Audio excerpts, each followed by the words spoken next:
My brother-in-law enjoys being a jerk and insulting others, saying he's just being honest, but now he's crying wolf after he got verbally slapped out of all our family outings by my wife. Posted by you/thrower_annoyingbull. This is a throwaway account, as I have work colleagues on my main account that I don't want knowing about my family drama, and the spelling will be rubbish because I'm fuming right now. Obligatory note, all names have been changed. So, for the backstory, I, 36F, am married to the love of my life, K, 36F. We met when we were 17. She was out and proud, while I was still in the closet, so we didn't start dating until I came out at 21. We got married in 2019 and have an adopted 4-year-old son, Jack. This becomes relevant in a minute. My sister, Sarah, 27F, has a long-term boyfriend, Steve, 28M, who the family cannot stand. They've been together for 8 years, and the whole family has hated him from the first time we met him. He is rude, obnoxious, arrogant, and an all-around crappy human being. He's the type who claims he's just honest, but if someone is honest back to him, he flips out and sulks like a toddler. In fact, my toddler is better behaved than he is. He isn't abusive to Sarah and doesn't direct these comments toward her, it's just the rest of us. He's actually a good partner to her and treats her well, which is his one redeeming quality. My dad and Kay hate him the most and will do anything to avoid him at family gatherings. Kay usually just ignores him and brushes off anything he says to her, as she doesn't like conflict. However, there have been a few occasions when she's said something back, but it's usually in a joking manner, which amuses my dad to no end. My mom is a peacemaker and will do anything to avoid drama, so she just changes the topic whenever he starts. But she and my grandparents all hate him just as much as the rest of us. Sarah is the only one who obviously doesn't hate him. Our son's birth mother, Tess, was Kay's best friend, who sadly died in 2021.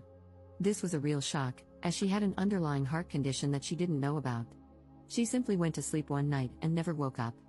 Jack had been left alone in his cot all day, screaming for his mum, before Kay got worried that Tess wasn't answering her texts, and went to their house to check on her.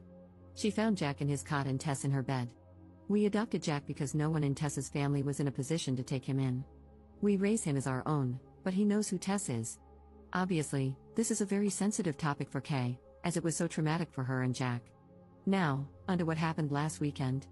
It was the anniversary of Tess's death on Saturday, so Kay, Jack, and I went to visit her grave. Kay is always quiet after visiting her, and this time of year is especially hard for her. On Sunday, we had a family gathering at my parents' house. These happen every couple of months as a way for everyone to catch up. At first, nothing was out of the ordinary. Kay and my dad were off to the side talking as usual, though I could see that Kay was obviously struggling. My dad and she went for a walk so she could clear her head, something they've done before, so nothing unusual. However, Steve had an issue with this and asked why they had left and why he wasn't invited to walk with them. I explained about Tess and said Kay just needed a minute. This wasn't good enough for Steve, though, and he said she should have gotten over it by now. At this, my granddad, who is naturally a very quiet guy, said that his best friend had died over 20 years ago, and he still had days when he missed him so much it hurt. You don't just get over something like that. Steve shut up after that. Kay and my dad came back, and she was in a much better mood. We all sat down at the table for our late lunch and started chatting. Everything was fine at first until Steve started trying to intrude into Kay's conversation with my granddad. When it was obvious they weren't going to include him, he very loudly stated, "This is bullcrap. She's getting all the attention from everyone because her friend died 3 effing years ago. Get over it, for F's sake. We're all sick of hearing about it." The whole table went silent, and I took one look at Kay and knew she was about to go off on Steve. Only it didn't happen the way I thought. Rather than exploding at him, she looked at him very calmly and said that she and Granddad weren't talking about Tess, they were making plans to take him to the Christmas markets, but if he wanted to be a prick, then no problem. She then went on to tell him that everyone in the family hates him because he's a toxic, narcissistic prick. That whenever he can't come to a family gathering, the whole family is much happier. That there's a reason he has no friends and that even his own family can't stand to be around him. That reason is that he's rotten from the inside out, and Tess may have only been on this planet for 32 years, but she made a bigger impact on people than he would if he lived until he was 150. That her funeral was packed with people because she was so loved, whereas he'd be lucky if anyone other than Sarah was at his. After that, she got up and went to the back garden, and I followed her. A few minutes later, my dad came out and said that he'd told Sarah and Steve to leave. We went back inside, and Kay apologized to everyone, saying she should have just kept her mouth shut. Everyone other than my mum told her what she'd done was right and that it was about time someone told him. My dad then found it hilarious that a lesbian had been the one to tell him straight, which lightened the mood a lot. We spent the rest of the afternoon there before going to pick Jack up from Kay's mum's house, as she'd had him overnight on Saturday for us. The reason I'm making this post is that yesterday, I got a call from Sarah saying that she and Steve wanted an apology from Kay or they weren't going to Christmas. When I reminded her that we wouldn't be at Christmas either, as it's our year to spend it with Kay's mum, so it made no difference to us, she got really upset. She said she wanted an apology because Kay was way out of line. I said she wasn't and that I wouldn't even contemplate asking her to apologize because I agreed with everything she said, and so did everyone else there. She ended the call, and I just went back to work. Then today, my dad called me and asked if Kay's mum would mind a few more for Christmas, as he was refusing to spend it with Steve. So, he and my granddad needed somewhere else to go. Apparently, after Sarah had called me, she called Mum and started ranting. My mum told my dad to get Kay to apologize, which he refused, and they had an argument. My dad has now decided he's done with Steve, even if it affects his relationship with Sarah. He's not having it anymore. My mum wants Sarah there, but Sarah won't come without Steve, so my dad is going somewhere else, and my granddad agreed with him. I texted Kay's mum, and she said they were welcome, so now my mum is furious and saying that my dad and Kay are ripping the family apart. So, basically, this has turned into a crap show. Kay has said she will apologize if I want her to, just to keep the peace, but I've told her no way. Everything she said was true. I just don't know where to go from here. The people in my life all hate Steve so much that Kay could have physically attacked him, and they'd still think she was in the right. So, that's why I'm asking internet strangers who might have dealt with difficult family members, what can we do to get to a place where we can be around each other amicably? I'm struggling to see a way right now. Wow, I didn't realize how long this got until I went to post it. Sorry about that. Up in the comments. If it were just Sarah upset, I wouldn't care, but it's my mum. She tries so hard to keep the whole family together, and she is devastated by what's going on. One of her favorite things to say is take the high road and rise above it. I just feel like enough is enough. Steve and Sarah don't see anything wrong in what he's done. It was just him being honest. I'm sick of the high road, I've been on it for 8 years. I'm happy on the low road now. Update 8 days later. Hi, I know how much this community loves an update, so I thought I would give you one as things seem to be sorting themselves out, kind of. After I wrote my last post, a few things happened over the next couple of hours. The first thing was that I spoke to my grandparents on my mum's side. They were there when this all happened, but they're like my mum and just constantly try to keep the peace, that's where she gets it from. They were supposed to be spending Christmas with my mum this year, but they changed their minds and decided to spend it with my uncle instead. They have made the decision to not be around Steve either, as he causes too much drama. They asked if they could come and see us and Jack on the 23rd before they head off to my uncle's, which I happily agreed to. This really surprised me and outright shocked my mum because, as I said, they are the biggest take the high road type of people I've ever met, but even they'd had enough. The next thing that happened was my dad called to let me know that Steve and Sarah had now decided they want Kay to make a public apology in front of the whole family and admit she was lying, and that the family loves Steve. He was laughing as he told me this and called them delusional, so any small chance of a superficial apology went out the window. The third thing that happened was Jack getting home from after-school club with a recorder that I am sorely tempted to shove up the teacher's backside. So, all in all, it wasn't a great day. Through talking to people on here, I also realized that Steve has been trying to push Kay and me out of the family. He's been organizing trips that he knows we wouldn't be able to go on. We wouldn't have gone anyway, as a weekend away with him sounds worse than a paper cut to the eyeball. He's also constantly trying to get my dad away from Kay whenever we're all together. I think this is because he's jealous of Kay and Dad's relationship, as they're very close and go on trips to classic car shows several times a year together, usually with my granddad as well. Anyway, things went quiet for a few days until the weekend. Our town has a big Christmas fair that runs from November through December, and we always go to it with Mum, Dad, Granddad, and Kay's mum. We decided to cheer my mum up a bit by going on Sunday and then going out for dinner after. My mum was told that if Sarah or Steve showed up, we would all leave, and she promised they wouldn't be there. Things were a bit awkward at first but settled after a while. At one point, Jack got my mum and Dad to take him on the giant snow slide. As my mum walked back over to us, she had tears in her eyes. I pulled her to one side to see what was going on, and she said that while waiting in line, Jack had said he was happy Uncle Steve wasn't here. When my mum asked why, he said that Uncle Steve was a bad man. My mum tried to say he wasn't, but in typical stubborn 4-year-old fashion, he argued and said he'd learned in school that people who say mean things all the time are bad people, and Uncle Steve says mean things all the time, so he's a bad man, and he didn't like him.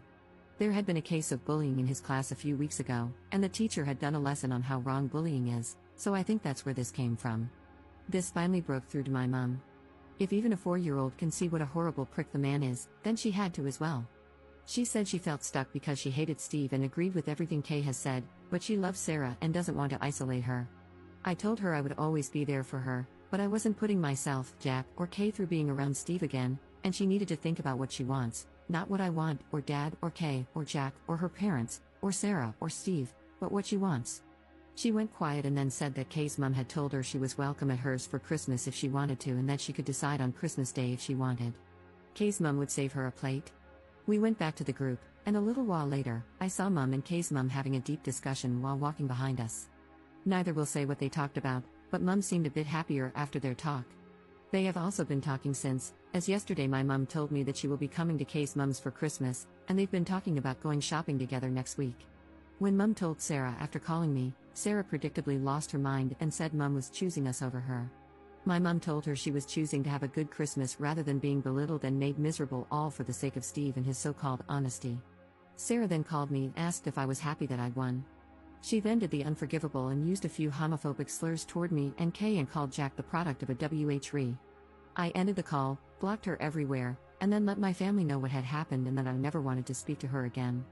They're all as appalled as I am, and Mike Annie, Mom's mom, called Sarah and apparently told her she was dead to her, as she won't have a bigot in the family. Sarah has been trying to reach out to apologize because she knows she has stepped over the unforgivable line, but I've just kept blocking the fake accounts she's been making on Instagram. Steve tried reaching out to my dad after this, and when he eventually answered, Steve tried to say that Sarah was just angry and didn't mean it. According to Mom, Dad ended up giving him a verbal lashing and told him he was the worst thing that had ever happened to Sarah and our family. My dad has told Sarah he is disgusted with her but will be there for her if she leaves Steve. Until then, good luck. Mom has gone low contact as well but wants to keep the door open so that Sarah isn't completely isolated. I had a few people saying that Steve may be abusive toward Sarah, but I really don't think he is. He usually acts like a prick when the attention isn't on him. He knows that when he says obnoxious things, all the attention is on him, and he revels in it. After Sarah's outburst, I just think they're both toxic and feed off each other's toxicity. She lets him get away with the things he says because she gets pleasure out of watching us all bite our tongues and keep quiet. So, Mom's angry, Dad's angry, our 3 grandparents are angry, and the extended family is angry. Kay is being my rock, but I can tell she's really angry about what Sarah said toward Jack. I'm just sad and done with it all. At least now I know what she really thinks about Jack, Kay, and me, so there's that. Not the perfect update, but we move on. It will be nice this Christmas to have both sides of the family together for the first time and not have to worry about Steve being a jerk, but I'm sad that this is how my relationship with my sister has ended. I'm trying to get into the Christmas spirit, but it's a tough one right now. The only things that make me smile are Kay and Jack being goofy idiots to cheer me up. However, the recorder can go to hell. I curse whoever invented the thing, like seriously, screw you. Thanks for all the support in my original post and for opening my eyes to a few things. Maybe internet strangers are the way to go for advice after all. Hope you all have a good Christmas/holidays. Second update 1 month later. Hi all, relationship_advice only allows for one update, so I thought I'd post this here as I've still got people reaching out for an update about Christmas. This might be a bit anticlimactic, but nothing much has happened. Sarah stopped trying to reach out to me during the first week of December after one final message through a mutual friend, saying that she loves me and sorry. My dad spoke to her once on Christmas Eve to wish her, and her alone, a Merry Christmas. My mom has spoken to her a few times and even had breakfast with her on Christmas Eve, but that's it. As far as I'm aware, Steve and Sarah spent Christmas at their house alone. I do know they went to a party on Boxing Day with one of Sarah's friends, and Steve was on his best behavior, according to someone I know who was there. Maybe he's learning, who knows? I did have a few people asking about why Steve and his family don't speak. After talking to my dad, I found out that Steve said something to his brother's wife at a family gathering, which led to his brother and him having a huge argument that turned physical. After that, Steve's brother refused to have him around himself, his wife, or his kids, so Steve's mom and dad told him he wasn't welcome at family events anymore. They went very low contact with him. Apparently, he gets a phone call on his birthday and Christmas, but that's about it. My dad was told this by Sarah, who was there when it happened. As per usual, she tried to downplay the whole thing and say that Steve's family was overreacting. Sounds oddly familiar. We spent Christmas at Kay's mom's house, and my mom, dad, and granddad all came as well. My mom and Kay's mom haven't ever really spent a lot of time together, but they have been recently, and they've become good friends, meeting up for lunch and going shopping together a few times.